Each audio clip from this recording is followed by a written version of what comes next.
Dahil 15 years na nga ang flip top, balikan natin ang ilan sa mga unforgettable moments na nangyari sa liga. At bagong kanta nila Glock 9, Smaglas at Abaddon, puro mura daw ang inabot, so tara. 15 years na nga ang flip top at talagang napakadaming nangyari sa liga sa loob ng 15 years at bawat taon ay palakas ng palakas ang nasabing liga. Sa post nga ng flip top sa FB page nila, dito ay sinariwa ang unang event ng liga. Ito nga itong 2010 kung saan ilan sa mga naglaban ay Datu vs Camel Toe. Si Datu ang aking number 1 karibal kasi pareho naming mahal si Jolina Magdangal. Akala ko nag-rap. Tangilan, nandidis pala. Kanina pa ako dito, nadidismaya. Daig mo ba naglilihi? Bakit buntis ka ba? Sabi mo, nahuli mo ako. Ano, pulis ka ba?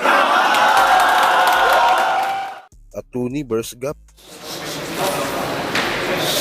Support mo, tol. Kung ba't nagkaganyan yung ngipin mo, gusto kong alamin. Ng 13 anyos ka siguro, sumususo ka pa rin. Hindi ka patuloy, halimaw na ako mag-rap, tapos supot ka pa rin, sumigat na ako at lahat. Hindi nga inaasahan na magiging number 1 rap battle league ang flip top sa buong mundo. Pero sa bawat taon nga ng liga, unti-unting dumadami ang mga Pilipinong sumusuporta dito. At ngayong 15 years na nga ang flip top at talaga namang palakas pa ito ng palakas. Kaya dahil dyan, naisip nating balikan ang 10 sa mga unforgettable moments ng liga. Una nga sa listahan natin, yung nangyaring 5v5, Calabarzon vs Central Luzon na hanggang ngayon ay hindi pa ulit nangyayari. Yo, unang beses mangyayari sa buong battling history. First time in the world, 5-on-5. Dito, sa kanan ko, magingay para sa Central Luzon.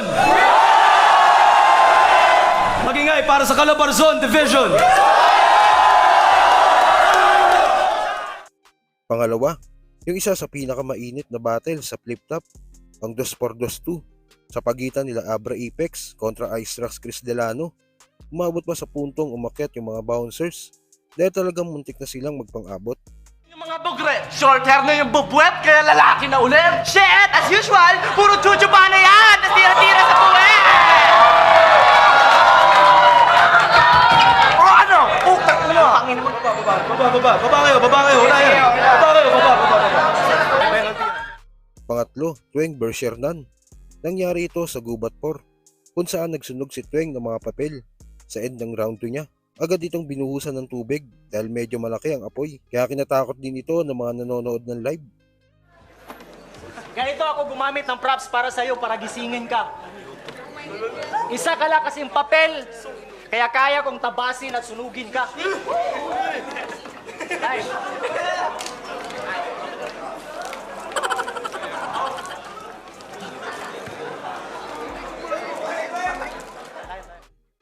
Pang-apat, Shernan vs Husky. Ang tema ng asawa at kabit. Itong battle na ito, pangatlo sa pinakamaraming views sa flip top. Sobrang nakakatawa ang battle na ito dahil napanindigan nila ang kanilang mga rule. Ito ay laban sa pagitan ng asawa at kirida. Isang malinis at matino at panirang kontrabida. Basta kabet masama agad. Tapos ikaw na yung perpekto, tandaan mong hindi maghahanap ng iba kung tinuruan mong makontento. Maligo ka kasi. Anong akala mo maganda ka? Putang ina mo. Panglima, 2x2 ulit. Labang Crazy Mix Basilio at Bruce Elvis kung saan may issue ng nakawan ng sulat. Yung isipin ko, dahil sa mga putang inang walang utang na loob na Elvis at Cruz na yan, mas mamatamisin pa naming mamatay sa kamay ng taga-Bataan o ibenta ang laban sa taga-Bataan kaysa mamatay sa mga kamay ng mga putang inang walang utang na loob na dati lang naming bataan.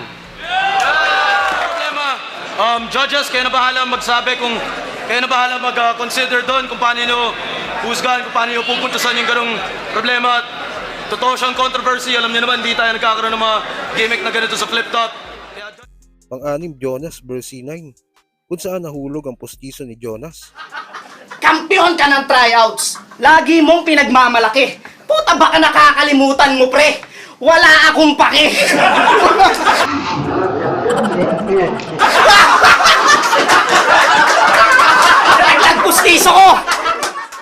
ito ang most viewed na battle ng Flip Top, semis ng unang 2x2, Team LA versus Team SS, pikunan moment. Sa Davao, ha? Tinanong kita, hinamon kita na suntukan, di ba? Tahimik ka bigla? Testigo si Kuya Kebs, tanga! Kung ngayon, hindi, suntukan na lang kayo ngayon, ano?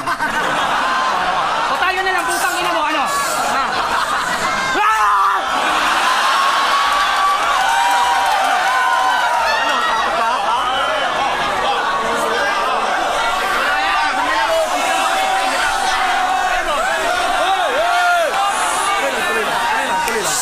Next time, Pangwalo, Sharon versus Maglas, kung saan pumasok si Baby Giant. David Gulayat? Eh kung hampalusin ko kaya yung pagmumukha mo ng baby na giant!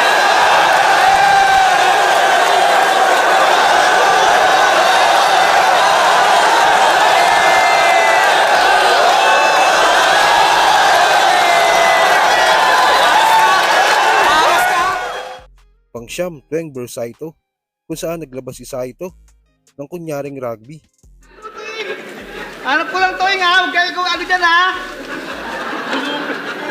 Ito na Toeng. Toeng, itala ko Toeng!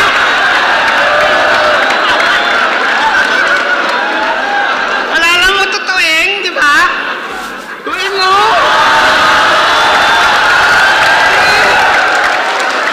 Sarap Toeng mo! At ang huli, syempre, ang hindi makakalimutan ng lahat nang mahulog si Smaglas sa stage sa laban niya kay Apex. Simpleng pang-contest ka lang naman dati. Naging pang-latest ka.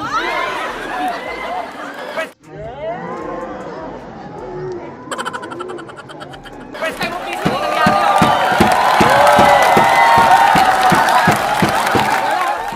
Alam ko marami pang unforgettable moments sa Flip Top, pero ito ang 10 naunguna sa listahan ko. Kayo ba, meron ba kayong naiisip na dapat kasama sa top 10 natin?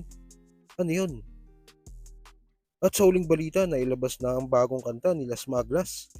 Pangarap, taglay na agimat nung ako'y nagsisimula. Tila mahabang na paglalakbay karugtong ng aking Abaddon, haligi ng mobstar. Nagpakabaliw sa mga obra, naglatagi sa maging ikaunang siya.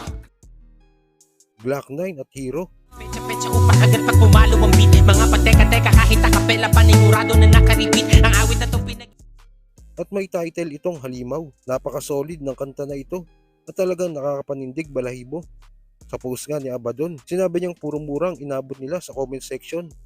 Siguro napamura ang mga fan sa sobrang galing nilang apat.